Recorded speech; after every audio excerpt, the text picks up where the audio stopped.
Mesa de debates. Oferecimento Unimed, 45 anos. Cuidar de você sempre foi o plano.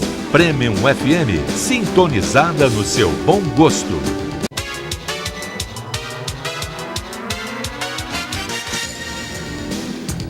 Olá, hoje é segunda-feira, dia 28 de maio. Está começando mais uma mesa de debates aqui pela TV Juiz de Fora. Para a gente é sempre um prazer estar com você aí na sua casa, começar mais uma semana na sua companhia. Já te faço então um convite para a gente ficar junto durante todos esses dias e também hoje até meio-dia.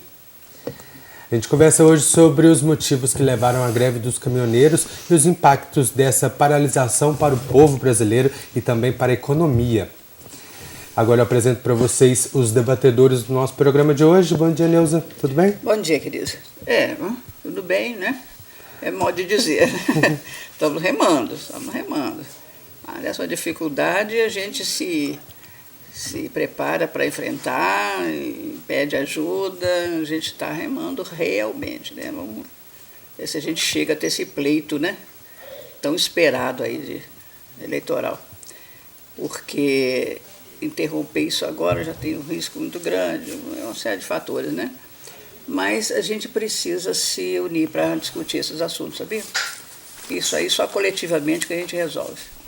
Nossa situação hoje no país, só todo mundo juntos, né? Mas é um prazer estar aqui, receber nossos convidados e rever o Zé Lu, que é meu companheiro de toda segunda, e falar com você que está em casa, que nos prestigia com a sua audiência. Obrigado, Neuza. Bom dia, Zé, tudo bem? Bom dia, tudo bem? Professor Raul, professora Fernanda, minha querida Neuza. Olha, não estou vendo com tanta desesperança assim. Eu acho que é preciso ter crise para mudar, não é? Do caos nasceram os novos deuses. Vamos ver se aparecem os novos. Eu digo que é o seguinte: fizemos teatro esse final de semana, não suspendemos, todo mundo suspendeu as atividades culturais, nós fomos na onda, aproveitamos o pessoal que não tinha o que fazer e foi no nosso teatro. A vida é assim, né, amigo? E vamos respirar, e hoje a gente vai ter uma aula com a Fernanda e com o Raul aí, que a gente vai aprender muito e mostrar muito para os outros. Com certeza. Obrigado, viu, Zé? Nada. Agora eu apresento para vocês os convidados que vão ajudar com que a gente entenda um pouco melhor a situação em que o nosso país está enfrentando. A gente recebe o cientista político Raul Magalhães. Bom dia, Raul. Bom dia, Caio. Bom dia, Neuza. Bom dia, Zé Luiz. Prazer revê-lo. Bom dia, professora Fernanda. Bom dia a todos. Apresento também a professora e economista Fernanda Perobelli. Bom dia. Bom dia, Caio. É um prazer estar aqui para a gente conversar, discutir, levar um pouco de informação. Eu acredito que só com informação e educação a gente melhora definitivamente, né? A gente não aguenta mais viver em crise, né? Sobreviver às crises. Então, vamos investir em educação e informação que talvez melhore. Tomara. Obrigado. A greve dos caminhoneiros chega ao 8º dia hoje. Mesmo com o pronunciamento do presidente Michel Temer ontem à noite, que anunciava a redução de 46 centavos por litro durante 60 dias. O governo anunciou também 3 medidas provisórias, como a suspensão da cobrança de pedágio, a garantia de uma porcentagem dos fretes da Companhia Nacional de Abastecimento para os caminhoneiros autônomos e também uma tabela com valores mínimos para os fretes rodoviários. Nem isso foi suficiente até agora, né, Raul? Bom, parece que nesse momento o governo conseguiu finalmente negociar com os interlocutores corretos. E as declarações que obtivemos ontem à noite desses interlocutores ligados aos caminhoneiros é que a pauta foi atendida, mas que a desmobilização, a gente deve imaginar que tem uma inércia, uma coisa gigantesca parada, e até que esses caminhões todos comecem a se remobilizar, vai demorar um tempo aí durante a semana. E nós temos também grupos, entre eles, que têm algumas discordâncias e que devem manter em alguns lugares os seus piquetes, as suas interdições. Então, é preciso que a gente perceba que a desmobilização demora tempo. O mais interessante nesse momento é a gente se perguntar quais são as causas do que aconteceu e por que essas pessoas conseguiram a greve que foi, talvez não, com certeza, a que causou maior dano à economia brasileira. Os cálculos ainda estão por ser feitos, mas certamente muitos setores de toda a vida brasileira foram profundamente afetados. E esse é um movimento histórico na sua dimensão e no seu impacto, e ele não deve ser subestimado, porque as causas que moveram essas pessoas a essa paralisia, elas podem voltar a acontecer. O que eu quero dizer? A gente tem que se perguntar por que cada caminhoneiro, que é um indivíduo que está lá mais ou menos dentro da sua consciência, da sua racionalidade, resolve aderir a um movimento desse nesse momento. Porque quando ele não entrega a carga dele, ele está perdendo dinheiro, a família dele também não está recebendo. Quer dizer, algum estímulo ele tem que ter para poder parar. Algum estímulo. E esse estímulo, não resta dúvida que foi uma política absurda de reajustes contínuos do óleo diesel e dos combustíveis que todos nós vivemos hoje em dia. Essa ideia de transformar a Petrobras numa coisa que, a cada soluço do mercado internacional, ela tem que reajustar o preço aqui na bomba, isso não cabe na cabeça das pessoas. E principalmente porque a cada reajuste, a professora pode explicar isso melhor que eu, a cada reajuste ele nunca é para baixo, ele é sempre para...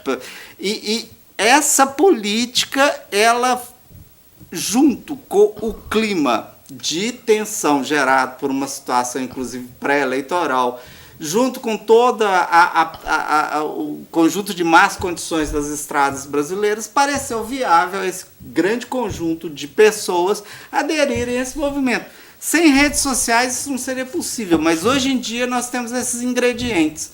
O resultado é que os caminhoneiros aprenderam o seu poder de fogo. Se eles aprenderam o seu poder de fogo, eles podem, consequentemente, usá-lo no futuro. Portanto, nós estamos vivendo uma situação muito complexa que desarmá-la vai demorar tempo e vai demorar muita inteligência. A derrama foi lançada e o levante apareceu, né? Quer dizer, com levou certeza, muito foi um tempo, levante, né? Que se a derrama for lançada, a levante com certeza. E dessa vez aconteceu isso. Agora, uma coisa que me fez ver é que aquela negociação verticalizada com sindicalizados não aconteceu. E o grande erro do governo foi pensar antigamente com um novo elemento aparecendo. Como que vai solucionar isso e na economia, como é que isso vai reverter, né? Porque agora acabou aquela coisa do o sindicato fala e acabou, porque tem várias vertentes. Como é que fica isso? Com uma gama de pessoas, muitos deles não sindicalizados, como esses caminhoneiros autônomos, essa fórmula da central sindical, dos grandes controladores... Eu vi não funciona. Um post deles rasgando a camisa do cara que foi com a CUT lá no meio, com a camisa da CUT. Quer dizer, um negócio assim... Ou existem naquele momento, assim, o governo negociou sobretudo inclusive com grandes empresários do setor de transporte, inclusive cedeu muito a eles. Agora, o governo superestimou a capacidade desses mega empresários de capilaridade sobre os caminhoneiros que estavam parados. Superestimou porque exatamente isso é um problema da política brasileira, ela parece que funciona numa bolha e que é distante da realidade do que está se passando. Nesse momento, o resultado, a negociação tem alguma chance porque ontem, graças a um esforço de inteligência maior, eles conseguiram localizar, parece que as pessoas certas. Professor, mas tem uma coisa também que a gente percebe. Acho que o governo, nessa negociação, não incluiu o Congresso Nacional. E tudo que o governo faz depende da aprovação do Congresso Nacional. Então, mais ou menos. Nesse caso, ele tem condição de, dada a situação de emergência, de produzir decretos. E o Congresso, e o nosso Congresso, aí, sobre... caminhões parados, nosso Congresso também é parado. Toda vez que uma pauta vai ao Congresso, ela demora muito tempo por causa das condições de debate, de desacordo. O governo agiu lentamente e agiu equivocadamente. Ele juntou dois problemas. E o que o resultado foi que isso amplificou a greve. Isso irritou mais ainda a base e a greve dos caminhoneiros continuou. Mas eles tiveram uma atitude muito inteligente, eles simplesmente colocaram os caminhões de lado da estrada. A estrada está livre para você passar, só se eles não andam com a carga. Agora, a gente percebe o seguinte, para voltar, né, para desmobilizar tudo isso, existe também uma desconfiança do caminhoneiro se o governo vai cumprir o que foi. Não. Já saiu no Diário Oficial. Tá o governo no Diário vai Oficial, cumprir. Durante 2 anos. Agora, o que a senhora pode se perguntar é o seguinte, porque, aliás, essa pergunta, quem é que paga esse subsídio do diesel agora? Essa é uma pergunta. Esse dinheiro vai ter que ser remanejado de algum... A minha hipótese, que não é nem minha, que se diz por aí, é que certamente isso vai ser repassado todos os outros combustíveis. Fernanda, eu queria deixar a Fernanda, que tem mais perspicácia na área econômica. Não tem mais muitos produtos no supermercado. O supermercado está rareando. Quer dizer, voltamos àquele tempo do Sarney, que subia o preço, todo mundo saía com o seu salário, comprava tudo correndo. Só que agora não adianta comprar correndo, porque nem molho de tomate você está encontrando mais no supermercado. Como é que fica isso? A resposta da economia a esse processo total? Então, eu queria discutir isso de uma maneira ampla. Nós vivemos dentro de um sistema econômico, as soluções são sempre complexas, nunca é um aspecto só de cada vez. E como a economia é uma ciência social aplicada, eu vou trazer para vocês as ideias dos nossos modelos, o que a gente espera que aconteça racionalmente. Mas é claro que por trás de um modelo sempre tem um ser humano.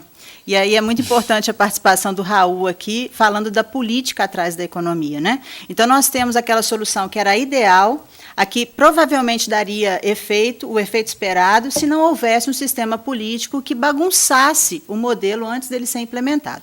Então, esse problema não começou agora.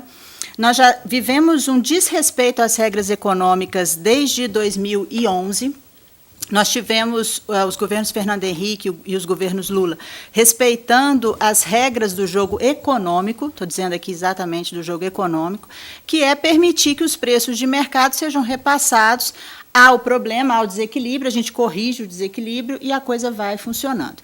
Em 2011, nós vivemos aquele momento de vamos fingir que a crise não existiu. Crises existem e elas são parte do sistema econômico. O sistema econômico ele vive de picos e vales e uma crise vai sempre ser ajustada com os mecanismos econômicos corretos.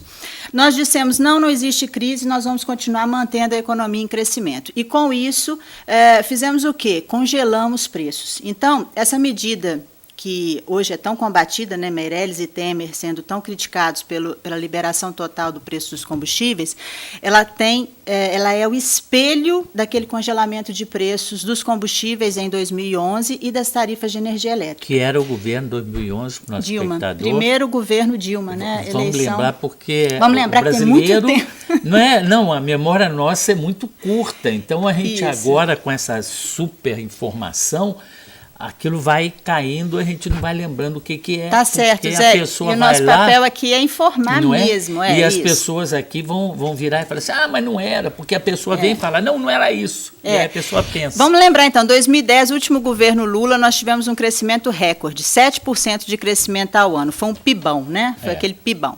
E aí estávamos eufóricos, pensando, a crise é na Europa e nos Estados Unidos, não chega aqui. Né? É marolinha. Não é verdade, né? Nós temos um sistema econômico integrado, tudo é global. Então, a marolinha, se começar a marolinha lá, vai chegar um tsunami aqui. Se já chegar um tsunami lá, o que vai chegar aqui? É claro que vai chegar aqui. Claro que existem as medidas anticíclicas, e elas são instrumentos econômicos importantíssimos. A gente tem mesmo que ter um colchão, um amortecedor. A CID é esse amortecedor, se ela fosse bem usada. Então, a ideia da CID é fazer um colchão de liquidez que, se os preços internacionais estão subindo muito do petróleo, chegar a $100 o barril, isso não chega imediatamente para o consumidor. Conta para a pessoa o que é esse colchão de liquidez. Então, vamos imaginar o seguinte, pensa uma família, né? A gente não deve gastar tudo que ganha todo mês. Por quê? Porque você pode perder o emprego, porque pode ter uma crise econômica. Então, se você tem uma poupança, a sua poupança é esse colchão de liquidez, é esse amortecedor. Você deve ter sempre uma poupança com nível de pessoa física, igual a 6 meses o seu gasto fixo. Por quê? Em 6 meses você tem dinheiro para pagar, continuar pagando a escola, o plano de saúde, se alimentar. Então, poupança é o colchão de liquidez. A CID seria essa poupança para o setor de combustível. Então, ao invés de ter congelado os preços em 2011 e eliminado a CID, a cobrança da CID, o que o governo deveria ter deixado era os preços flutuarem e ir administrando com políticas mais pró-mercado, menos políticas heterodoxas. Não foi feito. Então, o petróleo foi congelado, a tarifa de energia elétrica tinha que cair 20%. Com isso, ele quebrou 2 empresas nacionais. Não estou falando de valor em bolsa, porque isso pode estar sujeito aos ânimos do mercado. Estou falando de lucro. O lucro da Petrobras, que era 35 milhões no fim do último governo Lula, caiu para um prejuízo de 36... Eu falei milhões? Desculpa. 35 bilhões em 2010, cai para um prejuízo de 36 bilhões em 2015. A Eletrobras, de um lucro de 2 bilhões, cai para um prejuízo de 1,8 bilhão. E é controlar o incontrolável. Esses preços foram administrados em 2011, foram mantidos congelados em 2011. Em 2015, a inflação da energia elétrica chegou a 50%. A inflação global, 10%. A da energia elétrica, 50%. A inflação do combustível, 20%. Enfim, não dá para se controlar isso. É voltar à época do Sarney. Ele tentava congelar os preços, a carne de boi desaparecia, mas quem comprava no paralelo pagava o preço real. Então, o mercado ele tem uma força muito grande. A gente não pode desprezar isso. A gente tem que andar em harmonia com essas forças de mercado. E o que a gente está vendo hoje é isso. Desculpa te interromper, a gente precisa ir para o primeiro intervalo. A gente vai para o primeiro intervalo da mesa de debate de hoje, mas já voltamos com a mesa daqui a pouquinho.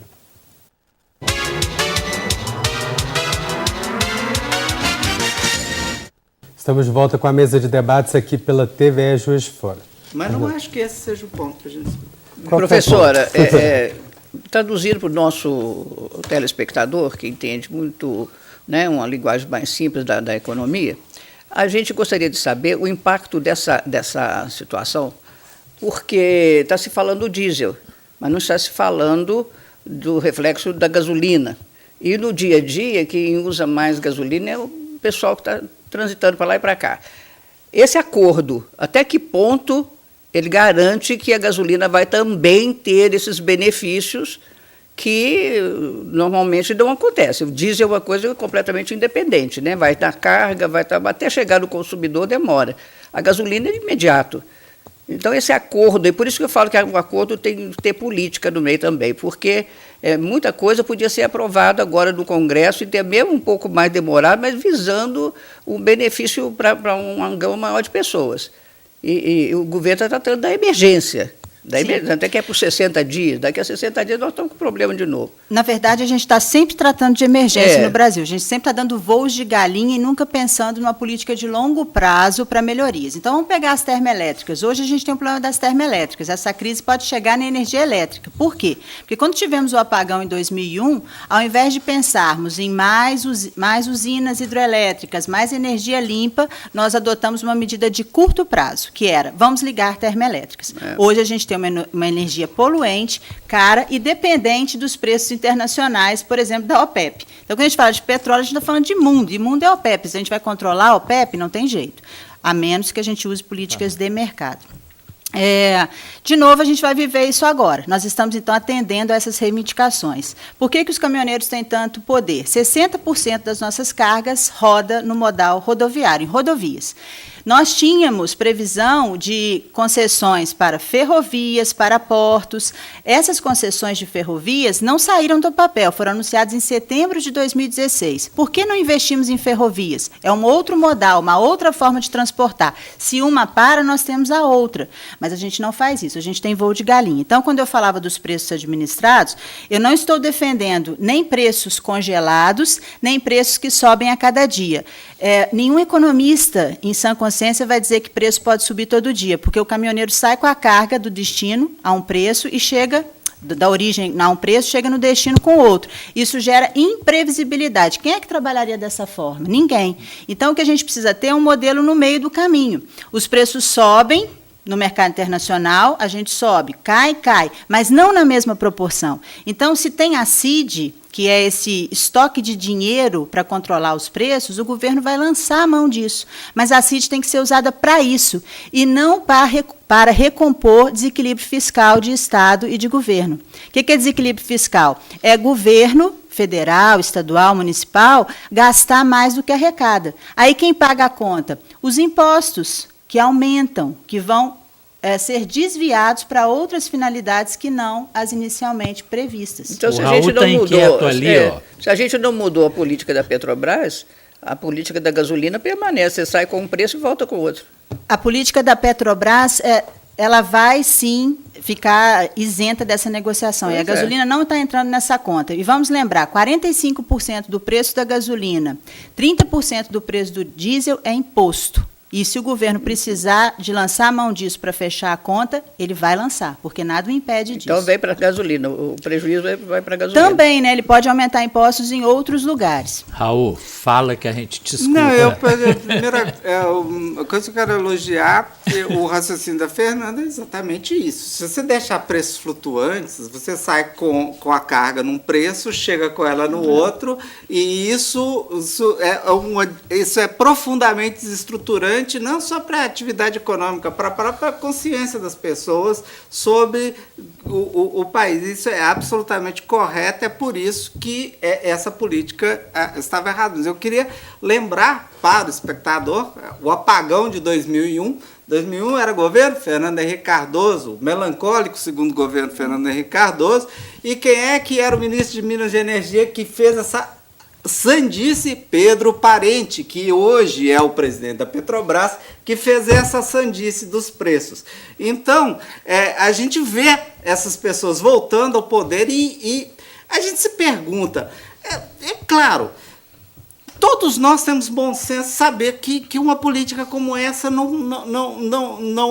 beneficia a sociedade brasileira. Certamente ela beneficia alguém. Eu me pergunto quem Raul, anda ganhando com isso, mas não quero perder o ponto da Neuza. A minha suspeita é que, precisamente, gasolina e álcool que ficaram de fora do acordo devem sofrer impactos. Isso significa que nós devemos ter um retorno real de inflação no Brasil, como não tínhamos há um certo tempo. Então, todo o êxito que foi conseguido por esse governo de diminuir a inflação, ele está perdendo rapidamente nesse tipo de política. Raul, você como homem da política, por que essa falta de memória do povo brasileiro? Porque a quadrilha continua sendo tocada e dançada, só que os personagens são os mesmos. A Anarie, a Navan, e passa de um lado para o outro.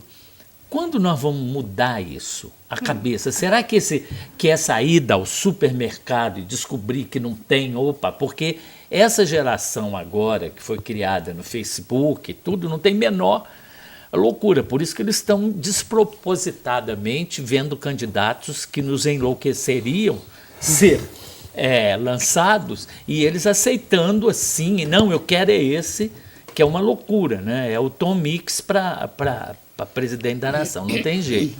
Então, como é que fica isso? Ninguém está responsabilizando o Pedro Parente, você está notando? Significa que não. Eu acho que está limpinho para voltar. Tem uma paralisação dos petroleiros agora. Essa tem daí pode vários descobrir, engenheiros da Petrobras se perguntando, dizendo que hoje as refinarias brasileiras elas estão funcionando com 40% da capacidade de produzir diesel. O Brasil importa óleo diesel, gente. Exporta petróleo cru e importa óleo diesel por causa dessa política de preços que certamente agrada muito ao mercado internacional. Quando a Petrobras ela foi criada por Getúlio Vargas, a ideia é que ela precisamente funcionasse como um dique contra essa especulação. Se você está nas mãos do mercado internacional no setor de energia, acabou a soberania. Esse é um ponto que é crucial. Esse é um ponto que tem que haver convergência. Eu diria que até o ciclo militar, que começou em 64, os militares sabiam que a Petrobras tinha um papel estratégico eles investiram na prospecção. Nesse momento, o mercado internacional ele flutua. Sabe por que, por exemplo, o Vladimir Putin coloca todo aquele exército dele lá na Síria? Por causa de um gasoduto chamado Gazprom, que é estratégico para ele. Então, assim, a gente não pode imaginar que... Por que os Estados Unidos fez a Segunda Guerra do Golfo, derrubando Saddam Hussein? Por causa de petróleo. A gente não pode imaginar que o setor de petróleo mundial é um mercado de pessoas jogando honestamente, de forma limpa. Ele é um mercado profundamente impactado pelas ações dos Estados. Agora eu quero voltar para o ponto que você me perguntou. Acho que política é isso mesmo. A gente tem que ir tentando, os candidatos vão aparecendo. Certamente, você apontou para nós precisamos de uma renovação dos nossos melhores cérebros, né? Porque eles já estão aí se revezando e sendo incapazes de nos dar um resultado que seja adequado. Uma hora acontece a saturação, né? A gente precisa ter inteligência para perceber esse momento. E a gente vai para mais um rápido intervalo. Já voltamos com a mesa de debates aqui pela TVE Juiz de Fora.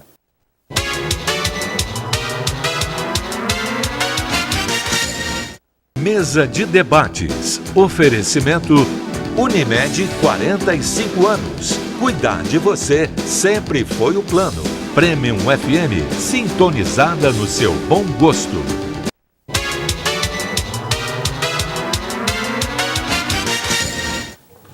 Estamos de volta com a mesa de debates aqui pela TVE Juiz de Fora. Raul, a gente sempre bate na questão de que as nossas escolhas políticas, elas fazem sim a diferença. Eu queria saber, em ano eleitoral, né, o que a população deve levar em consideração para escolher o seu candidato, para tentar, talvez, melhorar a situação no nosso país?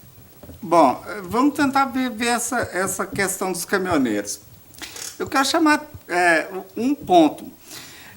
Evidentemente, isso colocou mais uma agenda para os presidenciáveis do Brasil, né? A gente tinha uma agenda de segurança pública com essa intervenção no Rio de Janeiro, que não estava muito no horizonte das pessoas. Segurança pública virou alguma coisa que eles vão ter que responder.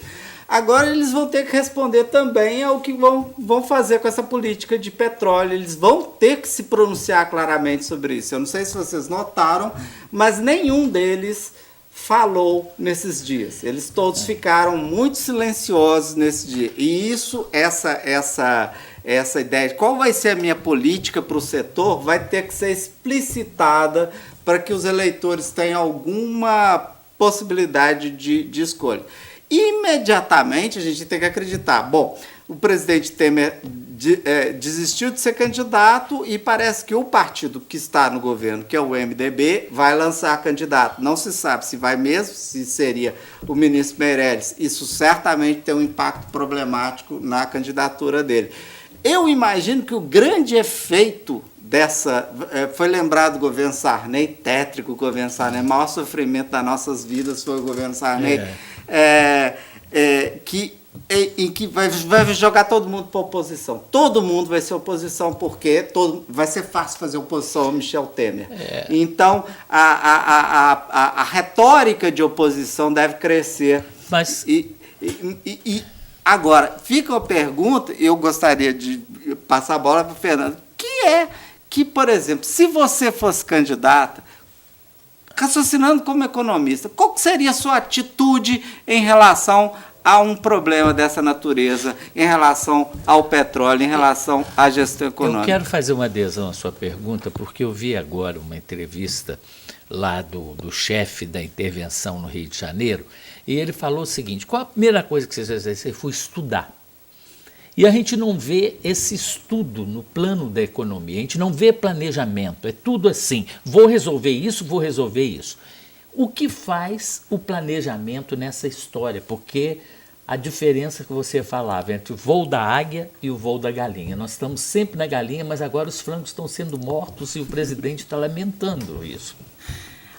Olha só, Raul, jogar o programa de governo para mim não é uma coisa... Imaginar, eu gostaria de saber. Afinal de contas, nós na universidade enfrentamos alunos, nós temos opiniões. Assim. Não, eu tenho uma opinião para dar. Então, É uma opinião econômica e eu gostaria muito do apoio dos setores políticos da sociedade para que isso fosse um programa de Estado e não um programa de governo. Né? Os problemas surgem porque o governo pensa assim, eu só tenho que sobreviver 8 anos, depois o problema é de outro. A única coisa que os governos apreendem de Keynes no longo prazo todos estaremos mortos, então vamos viver o curto prazo. Keynes tinha tanto mais para nos ensinar, por que eles não praticam isso? Então, vamos lembrar o seguinte, começou tudo em 94, a gente ficou feliz, começou a comer carne de frango, né, que a gente não comia, né, Zé? Nossa! Os preços ficaram controlados. Ir a Roma e pagar com R$1 as pois coisas, é, era uma beleza. Era R$1 igual a $1 até 99, né? Então, a gente viveu anos de euforia. Por que não mantivemos isso? Porque não houve as reformas estruturantes. Então, eu não vou defender que isso foi uma coisa de um governo ou de outro. O atual modelo do setor elétrico que a gente vive hoje foi concebido pela Dilma Rousseff quando ela foi ministra. Nós tivemos, no final do governo dela, uma recessão de 8%, o Brasil encolhendo 8%. Isso só foi visto depois da recessão de 1929, lá atrás, aquela super crise que as pessoas se suicidaram e tal.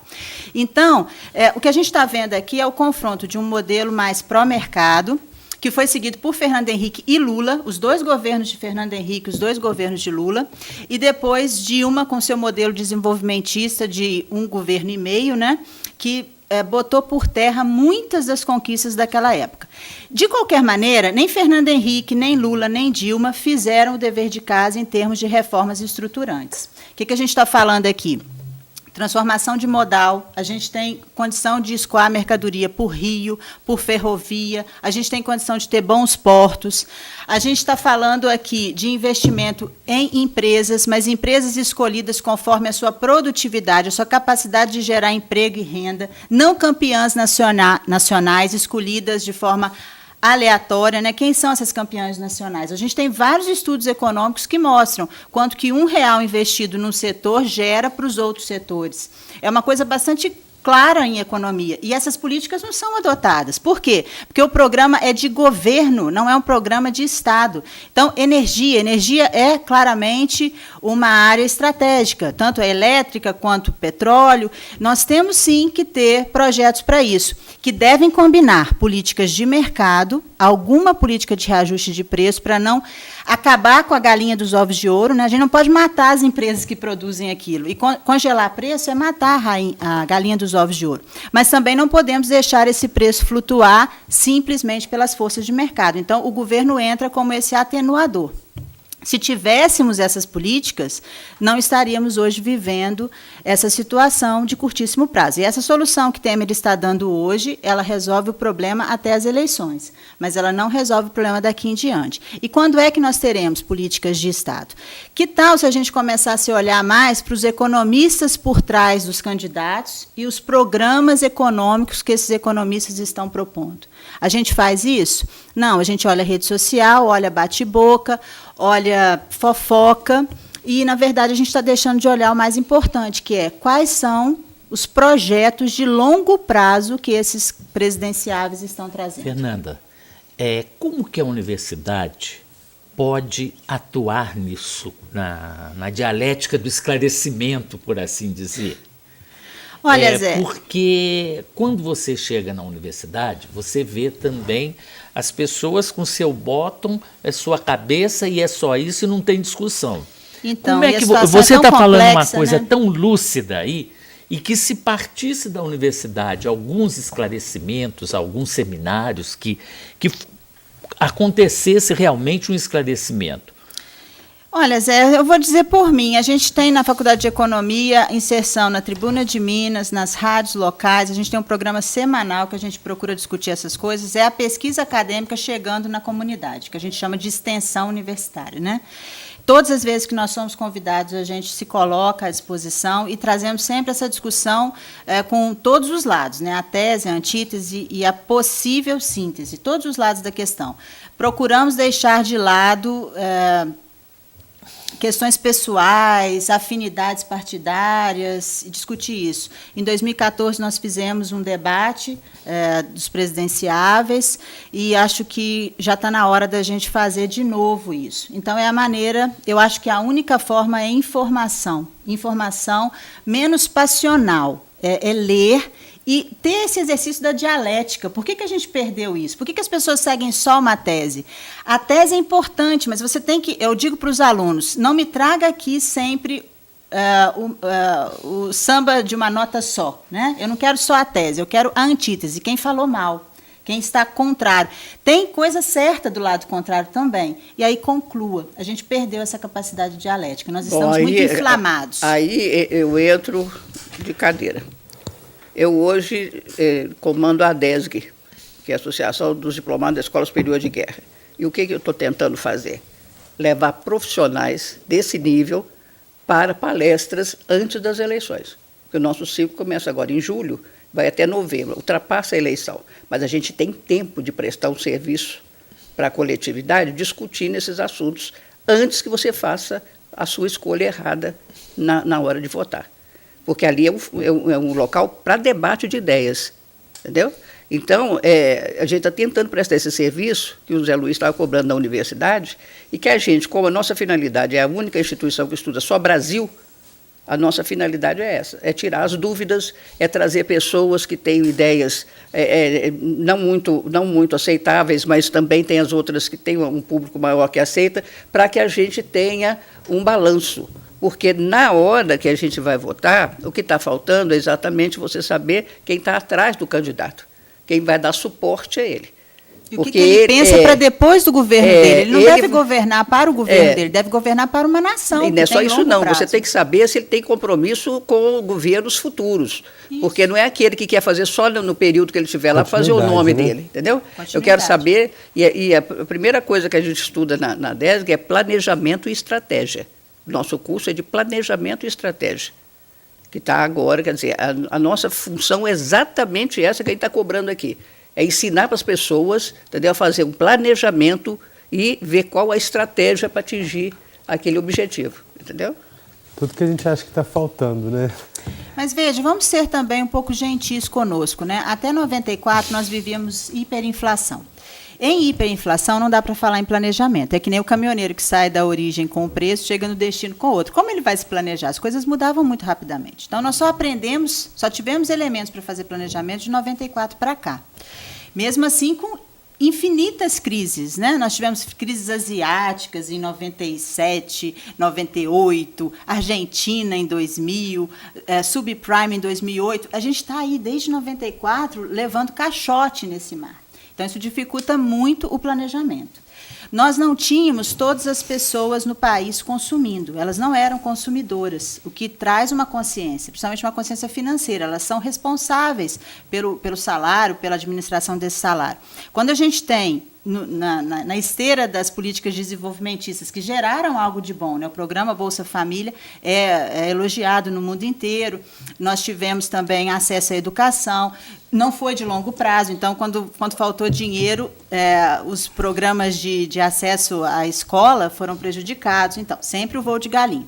Essas pessoas hoje, elas já sabem um pouco mais do que elas sabiam em 93, e elas conseguem tomar decisão. Basta que a gente continue ensinando, provocando o raciocínio analítico, menos emocional, mais analítico. 90% das nossas decisões são tomadas pelo cérebro instintivo. A gente tem que mudar isso, a gente tem que aumentar a capacidade do cérebro analítico. E, com isso, eu acho que nós estamos num bom caminho, como o Zé disse aqui no início. Então, vamos ser gentis também nesse aspecto. E ter paciência, né? Bom, a gente agora vai para o último intervalo do nosso programa de hoje, mas já voltamos com a mesa de debates aqui pela TV Juiz de Fora.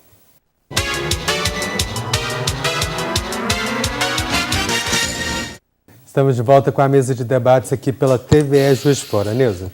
Bom, vamos tem que ser rapidinho agora para a gente conseguir falar tudo. Um cientista político aqui, então vamos conversar sobre uma coisa que está na pauta de todo mundo.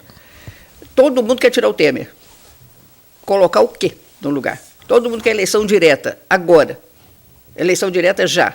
A impropriedade disso. E outra coisa, você precisa, do meu ponto de vista, desse tempo realmente para você analisar quem vai substituir, quem vai dar continuidade a esse processo. Porque nas eleições, você tem um pouco de tempo para ver o perfil de cada candidato, para fazer toda essa análise que nós estávamos falando. Se você substituir agora, você vai fazer um arremedo de gestão que vai ser muito mais desastrosa. É ou não é, professor? Concordo integralmente. Eu acho que não é possível eleição indireta. Há vozes até muito mais radicais pedindo que se dê golpe de Estado militar no Brasil. O ponto é que nós devemos entender, e eu acho que é pertinente nessa pergunta, é que nós precisamos de respeitar os ciclos da democracia para que algum tipo de planejamento racional seja estabelecido. Né? A ideia de que a política pode sofrer com todos os soluços vai levar o nosso horizonte de imprevisibilidade ao máximo, e isso vira Venezuela, que é o caos do caos. Vamos lá. É muito importante entender que só eleições numa democracia podem conferir a qualquer presidente que vier a ser eleito legitimidade para que ele possa implementar algum tipo de política mais racional, pensando no bem comum. Então, nós vivemos um governo Temer, nesse momento, que é precisamente pela sua falta de legitimidade e pela sua impopularidade, e que ele, por exemplo, negocia lá em Brasília e os caminhoneiros aqui embaixo não topam. Nós precisamos de um governo que, saindo das urnas, qualquer que seja o resultado, qualquer que seja o partido, que ele tenha credibilidade, e que essa credibilidade só pode vir das urnas, só pode vir da manifestação direta do povo brasileiro, que ele possa implementar um rumo mais aceitável para esse país. Raul. Então a questão é altamente pertinente, sim? Veja bem, se a gente exigir agora eleições rápidas, a gente está adotando a mesma visão de curtíssimo prazo que a gente está combatendo. É absurdo, absurdo. A ideia de fora Temer nesse momento, ela é contraproducente. Se o brasileiro quer que o Temer saia produzindo menos dano, então que tenha que a gente tenha paciência, isso, para esperar as eleições. E a mesma Porque coisa. A questão do impeachment pode virar um hábito também, né? Isso, e impeachment não é a solução para todo problema que você tenha. A eleição, ela é um instrumento institucional importantíssimo. A gente não pode destruir as nossas instituições, nem as econômicas, nem as políticas, nem as sociais. Um país forte se faz com instituições. E com democracia com estável. Democracia estável. É importante que nós tenhamos no Brasil estabelecimento. Por uma coisa que eu imagino. Você percebe que se tivesse tirado o Temer o mês passado, há 2 meses atrás, como tanta gente queria, né, e acha que já passou da hora, a gente não teria tido essa experiência da greve dos caminhoneiros, que foi enriquecedora, que ensinou muita gente sobre política energética, sobre uma série de coisas que essa greve... É aquele negócio, a guerra sempre ensina, né? E eu Você também aprender isso aí foi um negócio que vai orientar a gente muito nas próximas eleições. Sabe quando Entendeu? o Temer devia ter saído? Quando o Superior Tribunal Eleitoral tinha que ter julgado que se Dilma foi eleita com dinheiro ilegal, Temer, por ser vice da chapa, teria também. Naquele momento, o PSDB, que entrou com a ação, pediu para a ação não ir para frente, torceu para que ele perdesse a ação, porque o PSDB estava no governo Temer. O PT, obviamente, queria que a Dilma não fosse condenada, responsabilizada naquele momento, e o próprio Temer, que queria ter permanecido. Aí o Superior Tribunal Eleitoral disse que não poderia considerar provas que já existiam, que mostravam que ele tinha que tomar aquela decisão. E um escândalo na frente de todo mundo, eles lavaram as mãos e disseram assim, o problema não é nosso. E o ministro Gilmar Mendes disse, o Superior Tribunal Eleitoral não está aqui para resolver problemas políticos. E Raul, essa declaração passou. Eu queria, já que você me deu a incumbência de fazer um programa aqui de governo, eu vou fazer um programa de Estado, de governo não. Eu queria pedir à população que contribuísse nesse processo. Primeiro, se inteirando dos futuros programas de governo, que deveriam ser programas de Estado, dos presidenciais. E depois, mantendo a calma. Nós saímos do apagão em 2001, não foi porque ligamos termoelétricas. Nós saímos do apagão em 2001 porque mudamos nosso hábito de consumo. Passamos a economizar, vivemos de maneira racionalizada e racional, e aí sobrevivemos àquilo. Agora, eu vejo a couve-flor a R$15 no supermercado. Eu te pergunto, qual é a necessidade de comprar uma couve-flor nesse momento? Nenhuma. Então, que nós nos recolhamos, nós vivamos de uma maneira mais comedida, até que essa crise seja superada. Esquemas de carona, comer o que está disponível no supermercado e que ainda está com o preço mantido, porque é um estoque velho, que a população ela tenha um comportamento racional, que ela não reproduza em nível micro, né, de famílias, aquela irracionalidade que a gente observa no governo. Então, a couve-flor só vai valer R$15 se você comprá-la a R$15. Se você não comprá-la a R$15, o preço vai cair. Essa é a lei da oferta e da demanda. Que couve-flor estraga. Couve-flor estraga. Então, é interesse do comerciante baixar esse preço. Não vamos viver, não vamos sucumbir a esse aproveitamento de uma crise, porque tem pessoas que querem ganhar na crise de maneira ilícita. Não vamos deixar isso acontecer. A população tem um papel muito importante. Para esse nosso papo aqui, que está no finalzinho, eu só queria perguntar o seguinte, a gasolina vai continuar aumentando, né? Vai continuar aumentando e a gasolina não é que nem a couve-flor. Se você não puser gasolina, você não transporta nem que você deu carona. Então... Vamos fazer pressão no lugar certo, né? A gasolina incide no preço. Agora é a paralisação dos carros. O caminhão volta a funcionar, os carros Vamos dizer param, que não podemos votar porque não temos combustível. Bom, o nosso programa está chegando ao fim, né? Na verdade, chegou. Eu gostaria muito de agradecer a você aí de casa que acompanhou e muito a vocês também que trouxeram tanto conhecimento, tanta informação para a gente e ampliou a nossa percepção sobre essa situação. Então, eu gostaria muito de agradecer. Debatedores, até semana que vem. Sucesso lá na peça. Eu fui assistir na quarta, na estreia, e amei. Então, bom. O pessoal também deve assistir o Circo Teatro Brasil, que traz toda essa questão da política. Qualquer semelhança é mera coincidência. Isso aí, para pensar. Isso mesmo. E eu gostaria de agradecer a você novamente que acompanha o nosso programa aí da sua casa. A mesa de debates volta amanhã, ao vivo aqui pela TV Juiz de Fora, às 11 horas da manhã.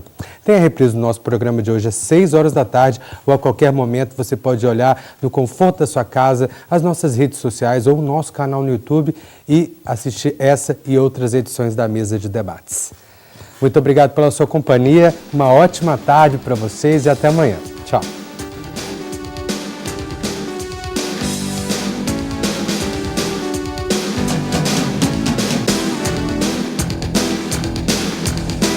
Mesa de debates. Oferecimento Unimed 45 anos. Cuidar de você sempre foi o plano. Premium FM, sintonizada no seu bom gosto.